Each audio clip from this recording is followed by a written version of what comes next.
gang, what's goes happening, everybody? It's your boy Ferris Muthana. Welcome to another great edition of Good Friends, Better Rivals. Today we are going to be breaking down the crazy couple of days. We're actually an entire week. Couple. It's Yeah. been an entire week of free agency. It's been a free agency frenzy right away, man. When free agency first began, a lot of deals kept dropping. Bang, bang, bang, bang, bang, bang, bang, bang, bang, bang. We have a couple of Not deals not that not the deals that I wanted. not the deals that we wanted, but overall the deals around the NFL, um, big deals. Some of them like the QB deals. Sam Darnold is going to Seattle. I believe it's 3 years, 100 million. Right, 3 years, 100 million is the deal. Um, Other big deal. Debo Samuel got traded to Washington for a fifth-round pick. Dre Greenlaw and Tainola Hufunga of the Niners, two of their big defensive pieces. They both went to Denver. Um, T. Higgins was franchise tagged. Trey Hendrickson has been put up for trade. They won a first round pick and a second if they and then those are the big deals. DK Metcalf was traded to Pittsburgh and was given the contract he wanted of $30 million a year. But outside of that, any other big deals? No. Yep, that's pretty much it. Those are the big deals going around the NFL. So the deals connected to ours, we have a bunch of deals. Big news coming out of Dallas, Caleb. Restructurements. Dak Prescott and CeeDee Lamb have both restructured their contracts, which freed up about $56 million in cap space. You guys have used that cap space quite well this offseason. Now, What do you talk about quite well? well, you've had some good pieces. What is quite well to you? No, I'm saying you've added some good pieces, but mostly What good let good me pieces? finish the What good thought. pieces? I don't know, you guys. You guys. All we did was get a bunch of bargain bin bullshit. All right. Okay. Fine. If that's what you think. All right. But Good mostly, pieces. but I think the restructuring more was all about Micah Parsons. You're gonna give him his deal because you're Yes. gonna keep him. But Micah Parsons was also a Well, we part could of have done another. both. We could have done both. We could have got better than this crap that we've got, and we could have signed him to a decent contract. Well, he was also a part of something else. We'll talk about that in a bit. So there's that. But overall, you said bargain bin bullshit. Explain your anger. Hit me. Because it's just a bunch of crap guys, second leftovers of rejects of guys who are failures, who were bust as draft picks. We just try to grab all the former first round picks that we can, who are all failures in the league. Because guess what? They can't play. That's why their teams are getting rid of them. Otherwise, if they could, they would sign them again because they're first round picks. But no, we got to sign them to see if we can, as a try to restore them, a restoration project on these guys. Because somehow we think we have like the most excellent coaching staff, even though they're a brand new coaching staff that can turn guys' careers around. But yeah, there's nothing special here. I mean, you would name one guy that's well, except for the one that we did today. That I think is a good one, which is the Dante Fowler. We just signed him today, Yep. getting him back. Obviously, extremely productive, especially last year. He got like 10 sacks last year. He got a lot of sacks with the Cowboys when he as a rotational guy. So at least he provides some production out of what he does as an edge rusher, getting sacks. So I do like that signing. As far as the other ones, you just want to go one by one. Yes, we have a one by one. Let's do it. Let's stick with the retentions. You've retained a couple of people. Your punter, Brian Enger, cornerback, CJ Goodwin, Trent Zieg, your long snapper. The big deal you guys dropped this offseason is defensive tackle Osa Adigizua. Your thoughts on re-signing Osa and what that does for your defensive line? Well, we talked about last week. I mean, it just obviously that's part of the new defensive coordinator Matt Eberflus's defense, as relying on his three technique to get a lot of pressure, and is very important for the type of style of defense 4-3 defense that he runs. Um, so yeah, I think that he very much pushed for that, and he wanted Osa here because he can, he's a productive guy that can get uh, and has good pass rushing ability as a defensive tackle. Then we keep going down. Will Greer's back. Darius Harris is back, I guess. Brock Hoffman, the right guard, is back. Right, like guard, tackle guy. You guys been doing? You guys have re-signed Marquise Bell, one of your million safeties. Your thoughts on Marquise Bell? I like Marquise Bell. I mean, he's obviously the hybrid linebacker, safety type of guy. Um, so I'm glad. I mean, he plays well in special teams, and so yeah, I think that's a good retention for us. Also, it's always good to keep up Brian Anger, punter, who's been an All Pro, I think. And CJ Goodwin's our best special teams player. So yeah, a lot of guys, and then Brock Hoffman I really like too. As just a guy who can play a lot of positions on the offensive line, and he played well when he got his chances last year when Zach Martin went out and he had to go and play. So he has experience, and you don't want to get rid of offensive linemen with experience. So here we go. No, you don't. No, you don't. We keep going down the list. Special team extraordinaire Cavante Turpin is coming back. Uh, where's that? What do you think about that, Caleb? Good Yeah, deal. Good again, deal. we basically re-signed our whole special teams, but traded to Hmm. see Brian Anger, CJ Goodwin, and Cavante Turpin. That's our whole special teams aces right there, and Hmm. two of them are all pros. So yeah, we keep our special teams good, and or we're still one of the best in the league in that, in at least the special teams area. And then we keep going down. Edge Tyrus Wheat and Wanye Thomas is coming back as well. Yeah, Your thoughts? I like Wanye Thomas. I thought he should have played more last season.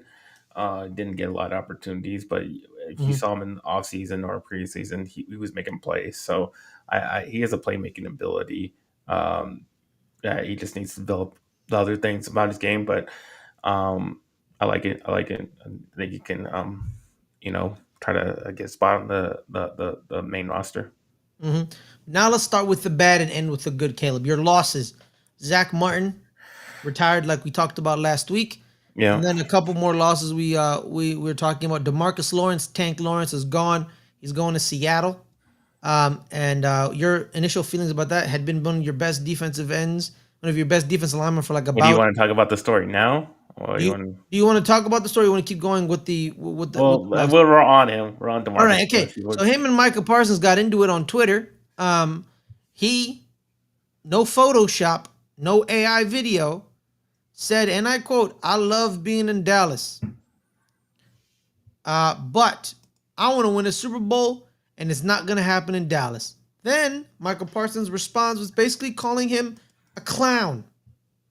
He calls him a clown, and they go back and forth. And basically, Demarcus was basically said, "You didn't disagree with me. You're just mad that I'm right." Caleb, take it away. well, first, I can't believe that. Like, I guess they're not. There's a lot of camaraderie on the Cowboys. All right, let me give you verbatim the quote. Dallas is my home, but I'm not sure I'm gonna win a Super Bowl there. Michael Parsons, the quote tweet. This is what rejection and envy look like. This is some clown-ish. Clown emoji. Demarcus Lawrence with the response. Calling me a clown won't change the fact that I told the truth. Maybe if you spent less time tweeting and more time winning, I wouldn't have left. Devil time purple emoji. Camaraderie's out the window, ain't it, Caleb? Yeah, that's How you insane. doing, Well, Leo? I don't. I mean, it seems like there never was any. Yeah. I mean, it's not like they were even friendly on the team. If you're saying things like that, um, yeah, I mean, I guess that's the reason why we don't look good on defense at times, because they're just not playing for each other, they're playing for themselves. But as far as we'll start with Demarcus, yeah, I mean he's right. I mean he's not going to win his probably he hasn't not going to win a Super Bowl here, um, and but and he probably won't this season. Um, but you were a part of that. I mean you're a big reason why we haven't won a Super Bowl.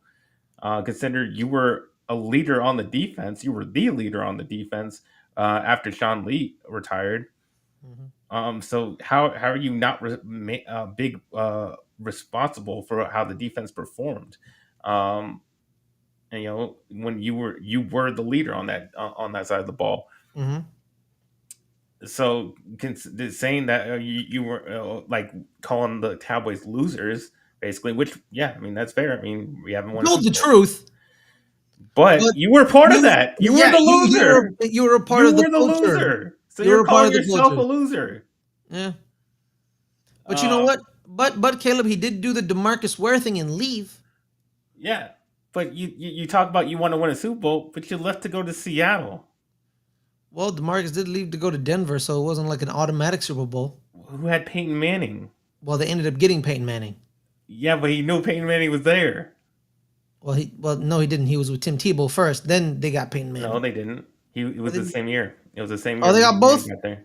Oh Yeah, wow, that was a great offseason for them. All right, that's yeah, good. that's why they went to the Super Bowl right away. Yeah, damn yeah. You go to Seattle. Why you do that? Exactly. That's what I'm saying. He talks about, oh, I want to go win a Super Bowl, and you're not gonna do it in Seattle either. So No, what the you. hell are you talking about? That's true. You're not. You could have went to Buffalo or Kansas City or Baltimore. You know what I mean, to help them out or Yeah. Anyone and who was actually in the playoffs yeah, last year. that's true. You go to Seattle. Oh well. And then as far as Michael Parsons, I mean, yeah, I mean, obviously you're gonna defend yourself, you're gonna defend your team. Um, that's but just to go at him like that, that's why I'm saying, like, I guess you guys weren't even friends at all whatsoever, to be saying something But like that. do we like that for Michael Parsons? Right? Like it was a big. This was a big. Here's the thing, Caleb. This was a big thing with Kayvon Thibodeau on Twitter, where someone would say something about the Giants and he would go after them. Former players, would say stuff about the Giants and he would defend the Giants. And some Giants fans would be like, "Stop talking! You haven't been doing anything on the field." But some Giants fans were like, "Yeah, defend us. I like this. I know you haven't fully, you know, realize your top 5 pick potential, but you're defending the team, right? Do fans like that? A player defending the team. Are we okay with that? With me, I think with he's just Tibbs, defending himself. I mean, you basically, like you said, you're calling him and the rest of the team and the organization losers. exactly. He's So defending the team. He could have just stayed quiet and been like, "I'm just gonna stay quiet and not say nothing." You know what I mean? Like Tibbs. Tibbs could have just let Des Bryant and Joe Staley say whatever they want. He could have just let them, just talk. But he mhm. was like, "Nah, I'm not gonna let y'all talk." You know what I mean? And he went after Des and he went after Joe Staley, and that's how it was. But but Tibbs could have stayed quiet. Yeah, you How could. do you get rid of the loser mentality?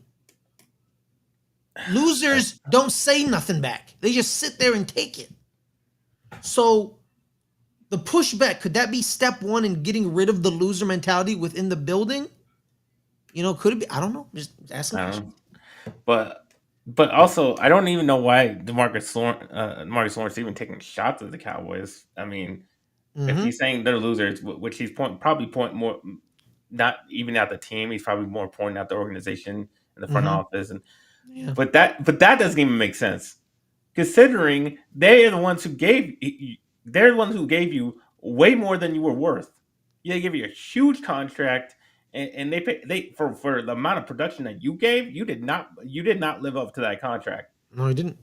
Uh, they took care of you big time. So I don't even why even take a shot? Why even say anything about the Cowboys when they took care of you, man? You're an example A of what I've been talking about of the Cowboys making terrible deals of giving good players great money. You're example A of that. Mm-hmm. Mm-hmm. So I don't even get why you even have to say anything about the Cowboys for first of all because they took care of your ass, and so it doesn't make sense to me. But you said what you said. So Mike Parsons, hit back at you, and yeah, whether it's true, yeah, you're probably right, but that's on you, and that you calling losers, that was on you too. You're Mm-hmm. part of that. Mm-hmm. Yeah. Speaking of defensive ends, other big free agency news was in Cleveland. They are re-signing Miles Garrett. Miles Garrett did ask for a trade, but then they were like, you know what, Miles? How about $123 million guaranteed? And he was like, you know what? I don't like moving. Moving is such a hassle. Why would I leave Cleveland? I'm just gonna stay in my mansion. You know what I mean? I don't know if So he said that. I think he saw the big check. I know I'm making a joke, Caleb. Of course he saw the check and was like, fine, I'm staying. You know what I mean? Like, of course. But yeah, another defensive end news as well. They also traded for Kenny Pickett. I don't know if that's big news, but not Uh, really. But it doesn't yeah, really matter. We keep going down the list of the losses. Jordan Lewis is going to Jacksonville. that one hurts. That one That one hurts. hurts. That one hurts. Jacksonville then came back and stole another player in Chuma Idoga, your left tackle guard. He's going to Jacksonville as well. And then the Giants came and took Chauncey Golston. Caleb, break it down. What am I expecting from Chauncey? I think he's a good player. I mean, this is typical Cowboys develop and release. Mm-hmm. We developed this guy. He was like that third round pick, and he got production last season. I think he had 5 sacks last season, so he was productive. He was a guy that can get after the quarterback. He's kind of like a hybrid defensive tackle, defensive end type of guy. Um, so yeah, I mean he's a good player. Mm-hmm. But he's rotational. He's not like a starter or anything. Got you. Then you guys lost Rico Dowdle to Carolina, but then you and Carolina did another business deal. We'll come back to that in a minute. But yeah, yeah, Yeah, I'm not too sad about that. Rico yeah. Didal he's not fast. He's not strong. He's not powerful. He's not elusive. I mean, he's just not. He's He's a not guy. explosive. He's a guy. He's a running back He's in the just a league. guy. He started for us, but Yeah. Well, you if we started. actually had a Yeah. real running back last season, yeah, he probably wouldn't be. So at 12, you're looking running back at 12, correct? Yes, yes, and well, go back to Jordan Lewis for a second. Yeah, I mean that one hurts because I mean I think he would play the best at the corner position considering Trayvon Diggs got hurt for the second half of the season. Deron Bland was hurt for the first half of the season. So the one stable guy that was there all season long, played Jordan every Lewis. single game, was Jordan Lewis, and he was great in the slot. He was I think he was one of the best slot players in the Mhm. league. Yeah, he was really good. He was a try hard guy. He made tackles as a cornerback. He would get there and stop runs with blitz at times. So yeah, he did everything he was asked to do as a cornerback, and I really respect from that. And yeah, that's why that one hurts. Mm-hmm. All right, these four guys are not really losses, but they're just still unsigned. Brandon Cooks, Trey Lance, Eric Kendricks, and Cooper Rush. They're unrestricted free agents. They're still out in the market. You could bring them back or you could let them go, depending on what it is. But they're just kind of still there. Now let's get to the positive news. Let's get some positive news, right, Caleb? But you did call them bargain BS. But we'll talk about the players you signed. First off, a couple of defensive linemen. Peyton Turner, the former first round pick out of New Orleans, the edge.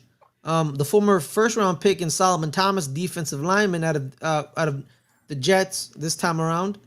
You got a running back in Javonte Williams, the running back out of Denver. We could, if Adelia was here, we could talk about him a little bit more. What's up, Jose? But he's a good player. He was a good player, but the problem is he then tore his ACL. That was the issue. He tore his ACL, and that's when it all kind of went downhill for him in Denver. And then, new regime, the way they value running backs, they probably didn't want Javonte. They probably their own running back in Sean Payton. And then you get guard Robert Jones from Miami. Then you get two trades back to back. Former first round pick Kari Elam, the cornerback out of Buffalo, and former second round pick linebacker Kenneth Murray. He was drafted by the Chargers, but then he went to play in Tennessee, so you got him from Tennessee. And like I said, the Panthers, you did business again. You guys basically swapped the running backs. They got Rico Dowdle. You took Miles Sanders. He's back in the NFC East. And then you guys then signed today Dante Fowler, a former Cowboy. He's back again. Any of those picks you like? Any of those picks make you say why? Any of those signings make you say why God have you forsaken me? Like I mentioned, yeah, Dante Fowler pick was a good pick. Productive guy, makes sacks. He's gonna do the Mm-hmm. same again, like he did when he was here once before. As far as no, all these guys can't play. Like they can't. Like they were first round picks because they have attributes or skills or any Mm-hmm. different things like that the scouts liked and thought they can mold these guys into really good players, but you know, they can't play. Kenneth Murray has no instincts as a linebacker. I mean, if you watch him play, you can go through his highlights. No instincts. I mean, he's not a good linebacker. These guys are not good at the positions. Hank Turner doesn't ever get to the quarterback. I Peyton mean, Turner. yeah, Payne Turner. He doesn't get to the quarterback. I heard So Hank for a minute. I was like, Hank? Who's Hank? yeah, Threw me doesn't off. get to the quarterback. As far as Solomon Which Thomas, which um which you know is kind of your job as a defensive end. yeah, Yeah. that's what I'm saying. What are these signings? These guys just can't play. Uh, But do they fit a scheme? Because you have Matt Eberflus. it doesn't matter if they can't play their position. What does it matter? But could the scheme elevate what they do? I don't think so. I think these are just not good players. Okay. So And then no wait and see. So no wait and see. It's just a complete. Kyrie Gillum, like he can't cover. He's a quarterback who can't cover. Like Yeah. what the hell? What is this? This is garbage. These are horrible signings. I'm about to use this so ironically. We'll say one thing right now. How about them Cowboys? Yeah, what the Cowboys? He signed a quarterback that can't cover, a defensive end that can't get sacks. Oh God, y'all are screwed. Yeah, Y'all they are don't know screwed. what Solomon Thomas. Is he a defensive end? Is he a defensive tackle? I guess he's the replacement to Chauncey Golston. Yeah, honestly, I still don't know what Solomon Thomas is. I remember him at Stanford, and I'm like, yo, how did you become a top five pick? I don't. How'd you go two? He went no two, three. He went three. I still don't understand how that happened. I still don't know, man. The Niners, man. People forget the Niners have whiffed on a lot of top 10 picks. Yeah, and then you got Javante Williams. And two of them the Cowboys have signed or traded for. Yeah, yeah, it's bad. These are bad signings. Like this is just crap. I And don't know I what. thought the Giants had a free off season, but the way you're talking, it's we did better than you, I guess. You got a running back who's declining at the age of 25. I don't know Who's how on his that what? happened. He's on his what? Third team already?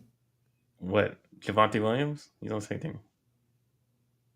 No, Javante. Yeah, I'm talking about This is the Javante second Williams. team. Yeah, Oh, his his production second has team. Yes, yes. declined at the age of 25. Yeah. But is that because, Sean Payne didn't really care about him anymore? I mean, if we would care about him, if he could play. I Yeah, mean, that's a good point. I mean, Yeah, if he was going out there and running for a bunch of yards, that's a good then point. yeah, we probably care about him a little more. What's good, Big Reg? Caleb's going through it right now. It's kind of a therapy session for him. And then yeah, you get Miles Sanders, who again is declining. Who On his has third team, declined? on his Completely third did team in nothing what? last year. His third team in 6 years, I think. Yeah. Yeah. So this is that was basically like a Royce Freeman or a Ronald Jones signing that we've been doing Yeah. Let's with a resurrect body. somebody. Yeah, he's a camp body, basically. Yeah. Yeah. It's like, I mean, just seriously, what are the good additions? These are not good additions, except for Robert Jones. Okay, I'll take Robert Jones. He had, like I said, an offensive lineman who I think he started like all 17 games last year with the Dolphins. Mm-hmm. So, like I said it before, it's a guy offensive lineman with experience. I'll take that. Probably like a Chuma Ndoga replacement or just more depth on the line. So I'll take that. Yeah. Yeah. That's pretty much it. That's Dallas's entire offseason. By the way, there's still more people that are unsigned in Dallas, like Linval Joseph, Nick Virgil, Carlos Watkins, Carl Lawson, Imani Uruwari, Ururari, and Israel Mukwamu. I think we signed McCormick. You re-signed Mukwamu, so Mukwamu's back. Mukwamu's back. I have to check on that, but I think so. Double check on Mukwamu. But yeah, it's been an off season for you. No, it hasn't. It hasn't. It's a bunch No, of it's been an off season, not a good one. It's just the same stuff we do. It's just not getting anybody good. We don't sign any of the good free agents, and we freed up all the money for nothing, just to get again the bargain bin bullshit. Yeah. Well, we keep it moving. All right, the New York Giants, the other team in blue, they made some deals. They retained a couple people. The retainments, they re-signed Darius Slayton. People thought Darius Slayton was gone, so that surprised New York Giants fans. They signed him, basically gave him the same deal of Josh Palmer got in Buffalo. They re-signed the punter Jamie Gillen. They re-signed tight end 3 Chris Manhurts, who basically became like the blocking tight end. He's still kicking around. The biggest signing of the offseason, our long snapper Casey Kreider, who was the first person we signed. We signed our punt returner Amar Smith-Marset. Tommen Fox is back. Dante Johnson is back, linebacker. Jimmy Morrissey, the center, is back. And and the man who haunts my dreams, Tommy DeVito, is back. That's the biggest signing. No, it's not. Yeah, it is, though. Welcome to the land of insanity. Absolutely. Big news coming out. Cooper Kupp is going to Seattle. And Just broke a couple. The Cowboys were supposedly interested in. Yeah, like just like the Ravens, they're interested. Just like the Ravens, they're always interested. They never do anything, but they're interested. But we'll see about that. But we keep going. Let me see. Let's go with the bad and end with the good. The people we lost. It's not really that bad, which I'm fine with. We haven't really lost anybody because no one's really been picking up a lot of Giants players. 2 Giants players that are now on opposing teams. Jason Pinnock is in San Francisco. I believe it's 1 year, $2 million, $2.2 million. So apparently we couldn't give Jason Pinnock $2.2 million, I guess. But whatever. We did lose Adoree Jackson to Philadelphia. Fun fact about Adoree: last year, this time around, he was begging people to pick him up, and then now he just get picked up by the defending champions because they lost Darius Slay in the offseason. But everyone else is kind of still free to millie about. We did re-sign Greg Van Roten. That's another retention. We got Van Roten back. But now the additions. We got defensive tackle Roy Robinson Harris. I asked a couple of homies in Jacksonville. I asked them about, hey, what's he about? Like, what's he about? Because he played in Jacksonville. Homies in Jacksonville. I know a couple of homies who are Jacksonville Jaguar fans. I asked them. I got people. Who are they? I got peoples. I got peoples all across the country. I got people in Green Bay. I got people in Kansas City. I got people in Jacksonville, New Orleans, Carolina. I got them all, man. I got San Francisco. I got them. Dallas. Well, actually, you're in Vegas, but Dallas. I got people. They tell me he's a good solid. Let me double check what they told me, because they sent me some stuff. Roy Robinson Harris.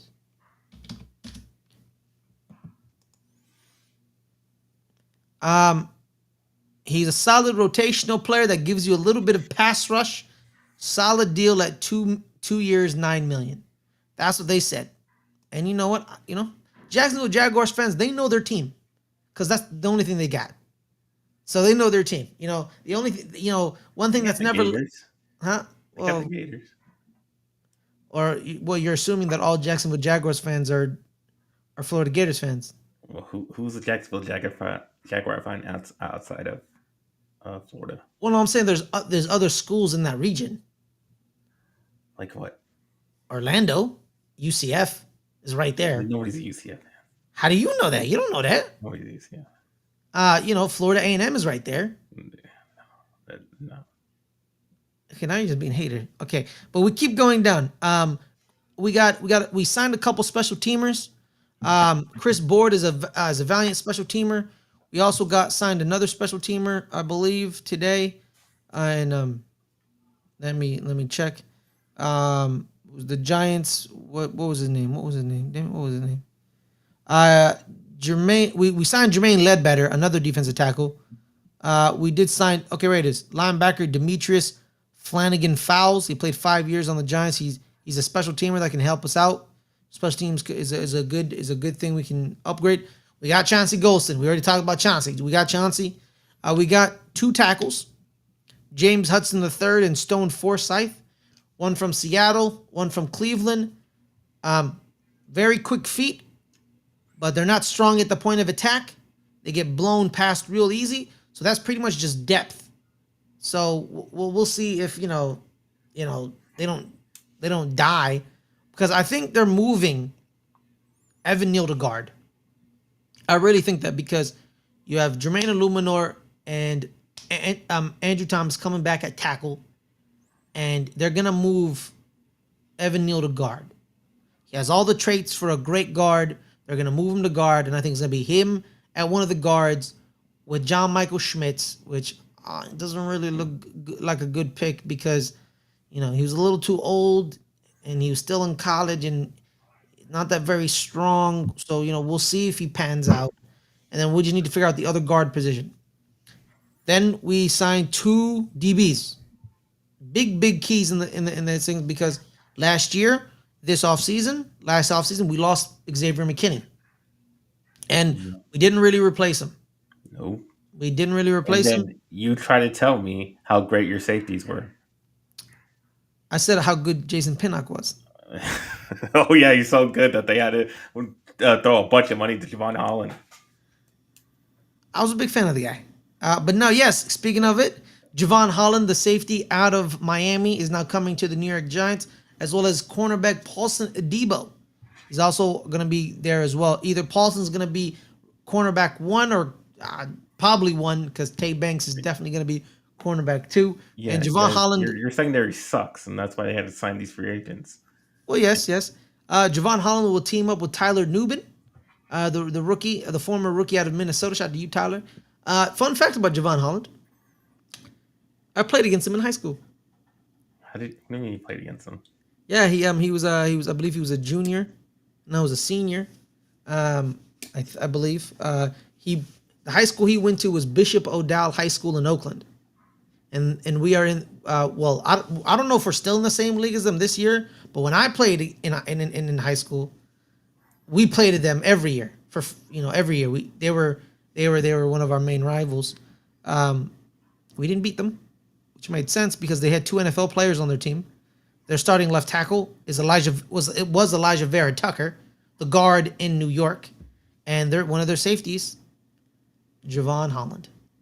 So that's my Javon Holland story. I played against him in high school, and it makes sense that why he made it to the NFL. He was a pretty good safety in high school, so it all panned out. Oh, He's you from Canada. recognized it from all the way back then. No, I didn't. but they beat us down. So I was like, they had to have some NFL players on there. But apparently they did. They had 2. He's from Canada, Toronto, and then he went to the University of Oregon, which was double standard because I'm a big Ducks fan, so I had to cheer for Javon Holland. He was teammates with Cavante Turpin, so they know each other very well. He actually called Xavier McKinney. He talked to McKinney and said, "Yo, what's up with these Giants, man?" And he apparently said to Xavier McKinney, all he said was great things about the Giants. Yeah, so great that he left. That's what I'm saying. He could have gone the DeMarcus Lawrence route and said they're a bunch of losers, but he didn't. Even though they are losers. Exactly, which I wouldn't, exactly. So what does that say about the Giants that the Cowboys don't got? You know what I mean? So it's whatever. I am kind of scared of they're nicer. Yeah, we show people. I don't know what that really does. I don't know what that really does. I am scared about the Paulson Adebo pickup because he did just break his leg. He broke his leg last year. He did do a backflip and share the video, and he hit it without any complications. But he did break his leg last year. So I don't know what that is. So there's that really. Nothing out of the ordinary, nothing crazy happened. The big the big thing the Giants have to basically have to worry about now is what's Getting Tennessee Aaron gonna do? Rodgers. Exactly. What's Tennessee gonna do? Are they staying pat at taking Cam Ward? Or they sign, so that means Cam Ward's off the table, which means what's Cleveland gonna do? Are they gonna go BPA or quarterback? And then that then makes the Giants deal more, more clear. That means they just take best player available at 3. But then the problem is we're waiting on a crackhead and Russell Wilson. So we'll see what happens. And like people talk about, Giants fans, people more specific, they talk about Shador has distractions. But you want Aaron Rodgers. You want Aaron Rodgers, but you talking about Shador I mean, distractions. you can have both. How about no? How about just one? You The can one have without the both, though. distractions. You can have both though. I don't want both. Aaron Rodgers, I remember a couple like years ago in Green Bay, he famously said, "I'm not gonna do what Brett Favre did." Well, see, there you go. So then, why would you want to have him? What he's done what Brett Favre did.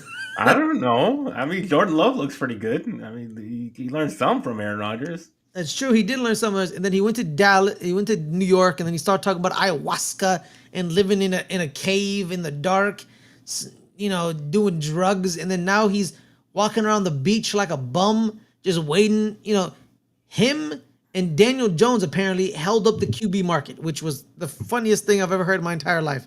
Like, how did Daniel Jones hold up the QB market? That makes no sense.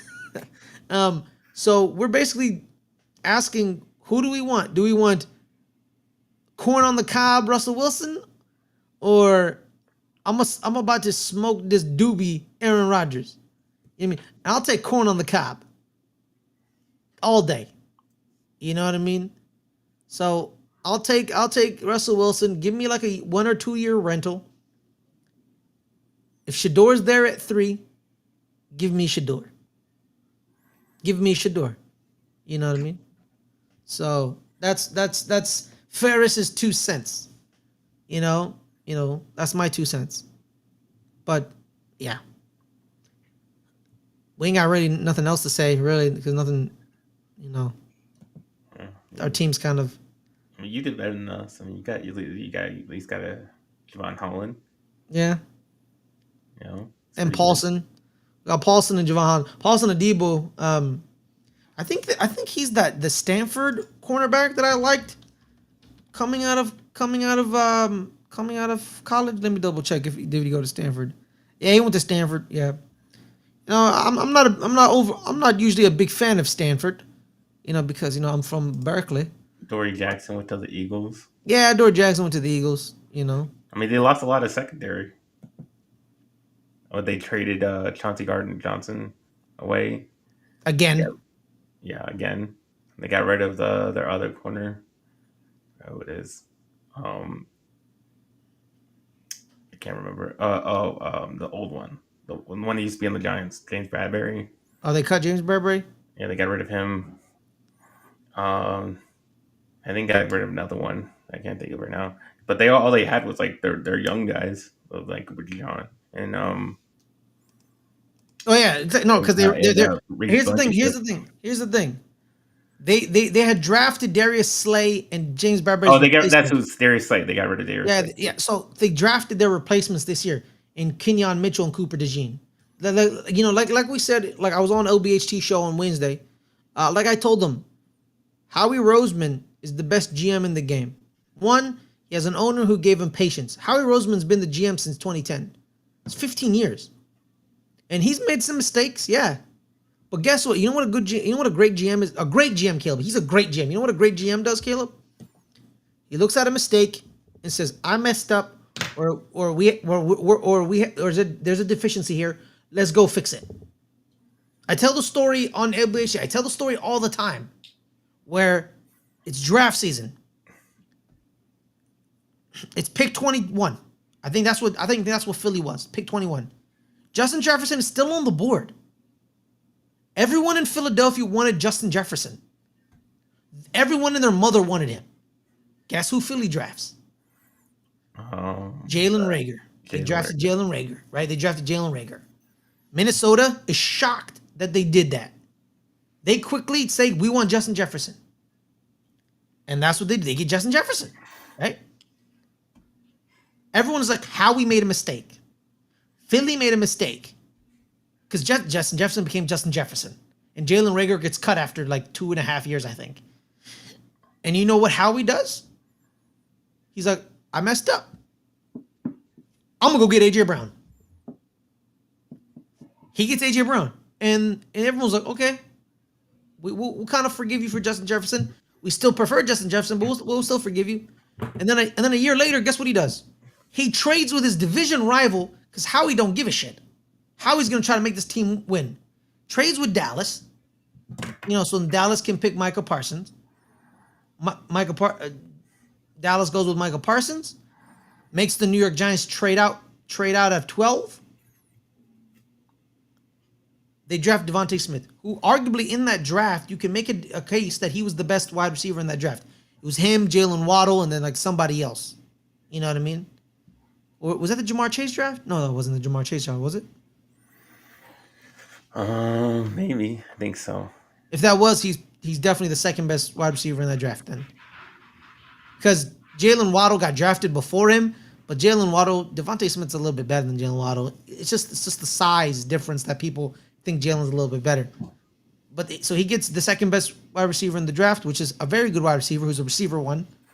So you have two receiver ones. Minnesota has Justin Jefferson.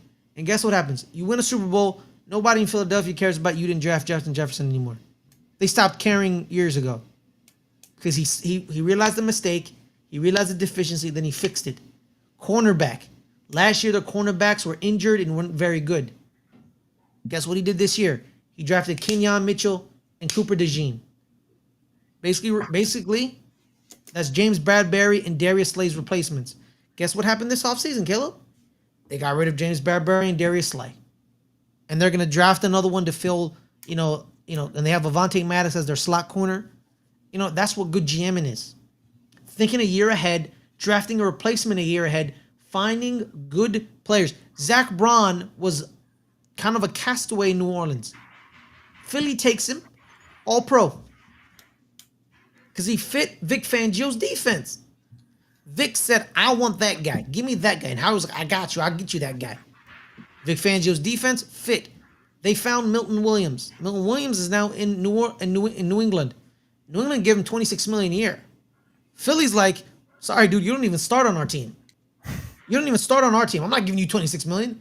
I'll just replace you. And guess what? They're going to replace him. And we're all going to be like, you know what? We're all going to be like, they did it again. They're going to replace him, and we're going to be like, he did it again. They have Jalix Hunt, the other defensive tackle, still there. They lost Josh Sweat to Arizona, which makes sense because Jonathan Gannon, their former defensive coordinator, is the head coach in Arizona. So he took Josh Sweat, which makes sense. And they needed defensive lineup. But guess what? They're going to replace Josh Sweat by a signing or a draft pick. And we're all going to be like this, Caleb. He did it again.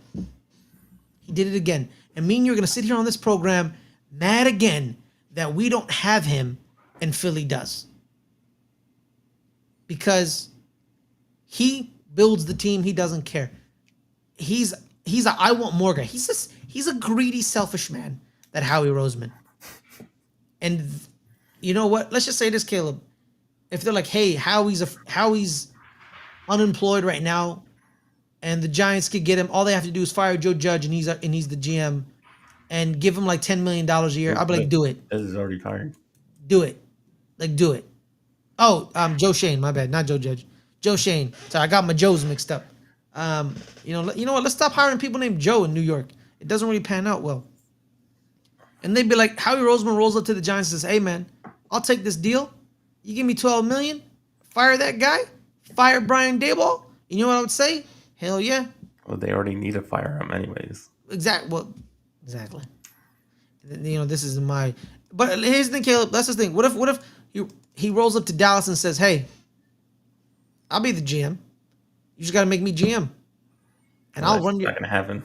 Exactly. It just won't happen. It won't happen. But on that note, everybody,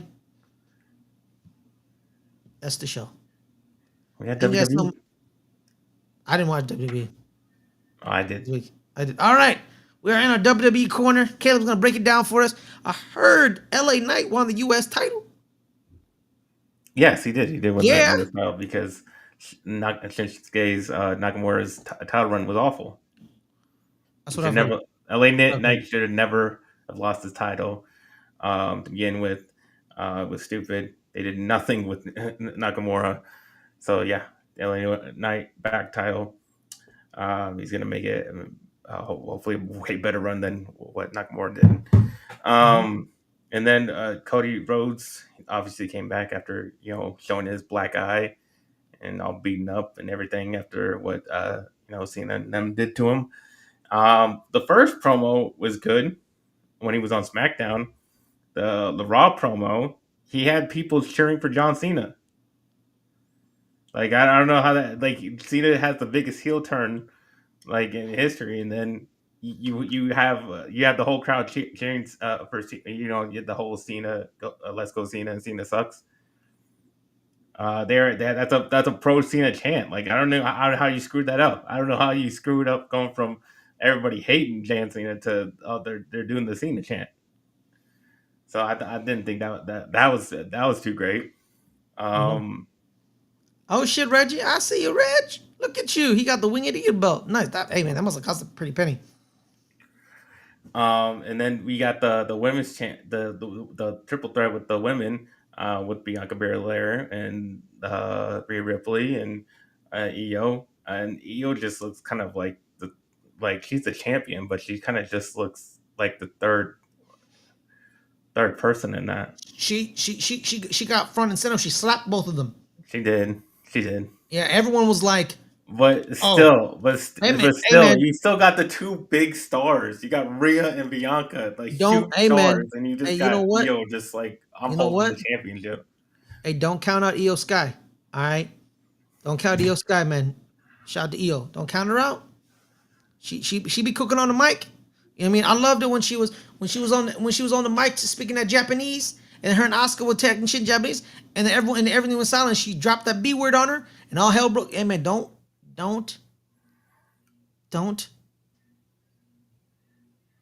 My brain froze. I don't know. My brain froze. Don't count her out. There it is. That's the phrase. You don't count her out, man. Don't count her out. But the John Cena thing, man. The grown-ups are gonna be louder, right? And the grown-ups have been waiting for this for years. They've been waiting for this for years. Well, yeah, that's the reason why they started cheering against Cody, because Cody said, "I'm gonna stop the 17 title," and all the adults in the crowd are like, "Wait, hold on, we want that to happen. Exactly. Why are you gonna stop it?" Yeah. Like, no. Don't do that. The adults in the room have been saying, "I've been waiting 10 years for this. You will not stop this." All right.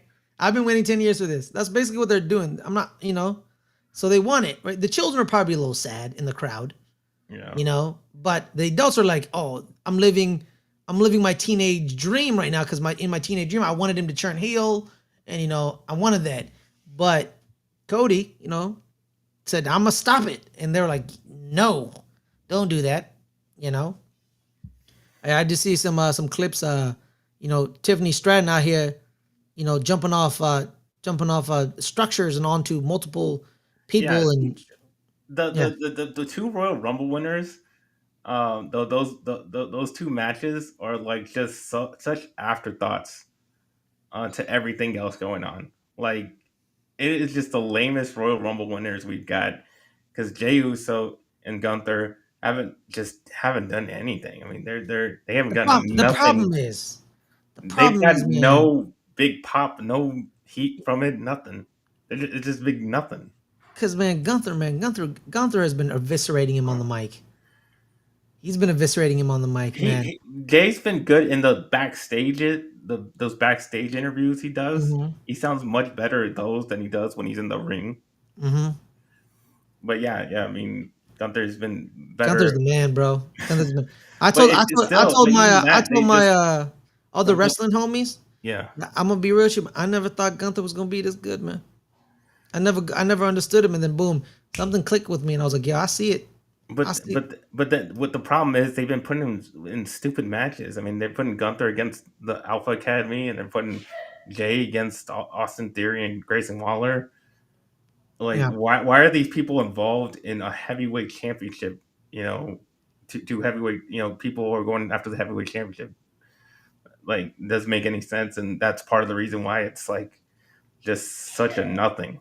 It's just that like it's supposed to be a main event. The Royal Rumble winner is supposed to main event WrestleMania. That is absolutely not going to happen. We'll see. That's absolutely not going to happen. They are going to be the opening match on like night one. The championship match. Yeah. Well, because why not? Yeah, it's gonna happen. To be honest with you, if I was a champion, I want 2 slots. I want the opening match or the last match. I'm not doing that middle thing. Don't put me in the middle. That's not very good. You either want to open it or you want to shut it down. And you know what? Probably the one of the definitely the women's match with Rhea Ripley and Bianca Belair. Why is it a triple threat match? Because Rhea lost? Because it's just, that's the stardom. It's about star power. I mean, you're just not going to get the star power with Io. How much she's good with in the ring, whatever. There's just too much star power with Rhea versus Bianca. Yeah, man. Because those are powerhouse women who have kind of ignited a crowd. Speaking of women igniting a crowd, Naomi, Jade Cargill. Oh yeah, that was good. They actually was pretty good. It was a little soap opera-y. That's fine. It's pro wrestling, Yeah, man. no, it's pro wrestling, but it's a little much. Who cares? A little over. She went full Rikishi. She said, "I did it for you, Bianca." She never cared about us. I did it for you. And then, oh my God, they've just been going after each other on Twitter. It's amazing. It's phenomenal. Shout out to Naomi, man. I've always been a big fan of Naomi. I always felt like she was underutilized and not well loved and appreciated. And then when she left and she was on TNA and the other programs, people realized how much of a good, wrestler and talker she is, especially her programs in TNA with Jordan Grace. People were like, "Oh, I see you." And then she came back. It makes sense, pro wrestling is it's athletic soap opera, man. Red, I love it. It's great storytelling. It's awesome. Story. Yeah. And that storyline very much, and like I said, again with the Royal Rumble winner, way more storytelling in that Charlotte than what Charlotte and Tiffany Stratton got going on, because they got nothing going on over there. It's just Jey Uso and Gunther. It's the same thing. There's no heat from it. Nobody gives a crap. And one big reason why is because Tiffany Stratton is not a face. I don't know why they're pushing her as a face.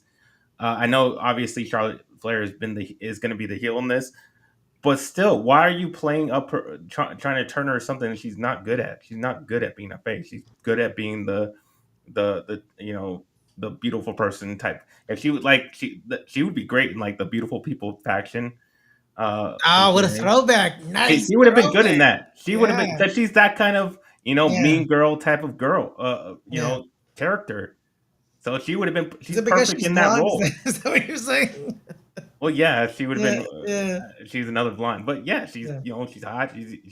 She's that mean girl. I'm a beautiful person type of girl. You're a loser. Yeah. That's her attitude. That's her character. So she would have been perfect in that. But her trying to be this goody two shoe, FaceTime, she's not good at that. She's not good at that. So if she played it like more up to what she's always been against Charlotte Flair, like you can't touch me like as great as I am, and she played that up more like she has been in the past, then it would bring more heat. The beautiful people, was it Angelina Love? Yeah, Velvet Sky. No, there's a third person too, right? Madison Rain. But they did have a fourth person. Lacey Von Erich. I knew that. Yeah, okay, good. All right, perfect. I know the beautiful. They're my favorite women's faction. Oh yeah, I see that. I see that. You know, they are my favorites of all. They had the greatest entrance of women of all time. They had the greatest women's entrance of all time. Let's calm it down. That music is so damn good.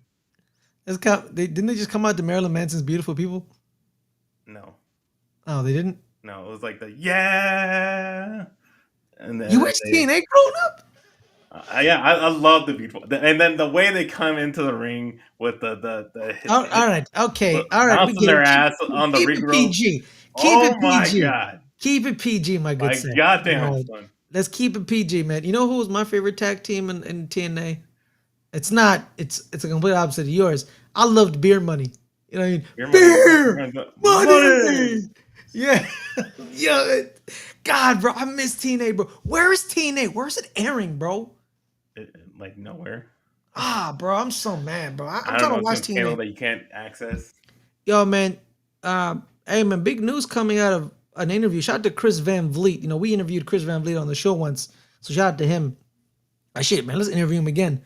AJ Styles was interviewed by him, and he says he asked AJ. I think the question was, or like the conversation was like, how long will AJ start wrestling? AJ said, I'm gonna retire before I turn 50. Yeah, which is like 2 years. Which is basically in 2 years. And you know, he has TNA and WWE. They have a partnership deal together. That is exactly what I was thinking. He has to get one more run. One last run in TNA. One last TNA championship run. But he has to cut his hair. Why? That hair needs to go. That hair needs to go. All right. You know, Chris Jericho famously said, "You and your soccer mom hair need to get out of my face." All right. Like, he needs a haircut. And you know, it needs to come out. Jericho doesn't grew out his hair the same way. Jericho needs to get a haircut too. You know what I mean? Jericho needs everything. He needs to lose weight. He needs to replace his knee. And then he's almost 60. Jericho, no, man. He's in his 50s. I think so. Yeah. Pushing 60. Yeah, man, but snap, what was about to say? But AJ Styles definitely needs another TNA. Like if we can get a match of Joe Hendry and AJ Styles, that'd be pretty awesome. Yo, him like showing up at Bound for Glory, but he comes out to Get Ready to Fly. Yeah. Get ready to fly. And everyone's that crowd's That'd be awesome. That'd be awesome. That crowd lose their shit. They can do it because they have the deal. They can do it. There's a lot of TNA wrestlers and a lot of it's with NXT mostly. Like I think Cora Jade. But Joe Hendry was in the Royal Rumble. You know, and Jordan Grace was in back-to-back Royal Rumbles. Royal Rumble. No, I don't. No, I'm saying like I agree with you. You know, because we have seen Cora Jade. Cora Jade is in a big program in TNA. Moose is now had a wrestling match against Obafemi. That's a dream. You know, two just mammoth human beings wrestling. I need to know where TNA is, man. I need to watch TNA. But you know, it's gonna be good, man. AJ Styles walking up saying, you know how great he was, Caleb. He was in TNA for most of his career, and then he goes to New Japan Pro Wrestling for like a year and a half, 2 years. He became the leader of the Bullet Club, and then when he debuted at the Royal Rumble, it wasn't like, oh, it's that guy. I think I know his name. It was the entire crowd lost their. It was one of the worst ever directed moments in WWE history.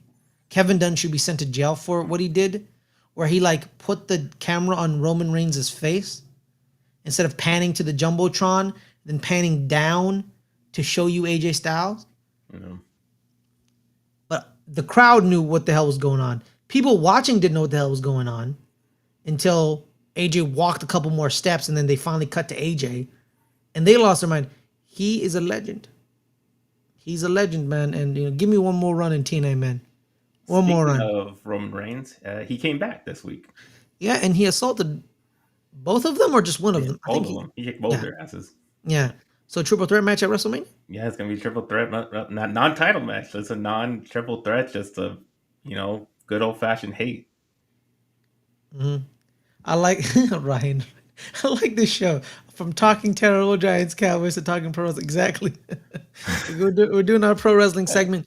We the show's about 40 minutes. We did 20 minutes of wrestling. Show's an hour. It's very good. Because sometimes in the NFL it's really just read and react. Yeah, Jordan Grace is now an official WWE superstar. She's in NXT to marinate, and then she's gonna get called up because she doesn't need NXT. Buff Sabrina Carpenter doesn't need that. But in NXT news, Stephanie Vaquer is now the North American and NXT Women's World Champion. So they took the title off of Julia. So I don't know where they're gonna go with that. Obafemi is the champion. Ethan Page and Javon Evans having a good feud in NXT. So shout out to Ethan Page, man. He's really good, man. I like Ethan. He is good. Like I didn't realize he came from AEW, right? I think he did. Yeah. So obviously I don't watch AEW, so I had no idea. But yeah, I turned on NXT sometimes, and I was like, "Who's that guy? That guy's good. He's good at what he's done. He's good at being a heel. I like his look. He does a good job." And of course, man, shout to Canada, man. They just produce good wrestlers. Shout out to him. So my favorite thing is about Ethan Page is like he was on Twitter and he was like, my neck and my back, and then he'd be like, oh, and y'all know the rest. And then someone responded like, your pussy and your crack. And then he was like, no, my jaw. You didn't see the match. I got punched in the jaw. I was like, you don't know the joke. It was pretty funny. It was pretty funny. So yes, Julia has injuries that have to heal. Then they're supposed to send her up to the main roster. Is that triple threat match with Roman's main event in night one? I would think no. I would think so. That's my guess. That I think. But what about the women's triple threat match with the title? That might be first match of night 2. What if they make that the main event of night 1? That'd be okay. I think they're gonna go with the men's triple threat. Yeah, because it's 3 of the most popular wrestlers in the past 10 years. Or they do they actually do make it a co-main event with the triple threat women, and then there's no such thing as a co-main event. I know it's not, but it's kind of like a co-main event where they just put it right after another. We won't do that nonsense here. We don't do that nonsense here. There was they used to do that. What are you talking about? They used to do that all the time. They used to have co-main events. No, they didn't. Yes, they did. They did have co-main events. Yeah, and I don't believe them. Before they did the 2 nights, they had co-main events. Well, no, it was one night, and when it was one night, they had this big match, and then right after they had another big match.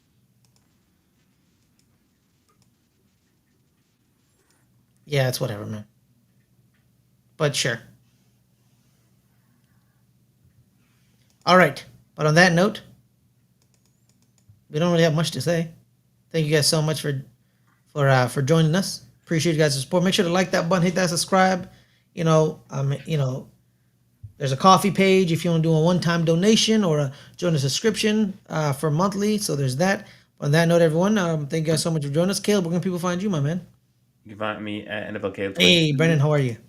On Instagram and Twitter, @Jags, and you can find me on just this channel every single week on Friday at 3 o'clock. Yeah. But on that, my name is Fazman, guys. You can find me here on the channel every Friday, 3 o'clock Pacific, the sports channel. Sometimes I show up on the other football show, what we call soccer in America. There's that. I'm on the entertainment channel. This Sunday, me and Adelia, we're doing a TV episode of The Open Table. So there's that. We're gonna be talking about our favorite TV shows growing up. But on that note, I'm also on the Rewatch Council every Thursday, 3 o'clock Pacific. And I'm on the post credits when I can. They're doing Daredevil. We got to catch up on Daredevil here and there. So there's that. But on that note, everyone, thank you guys so much for joining us. Have a wonderful time. And we'll see you guys next week. Peace.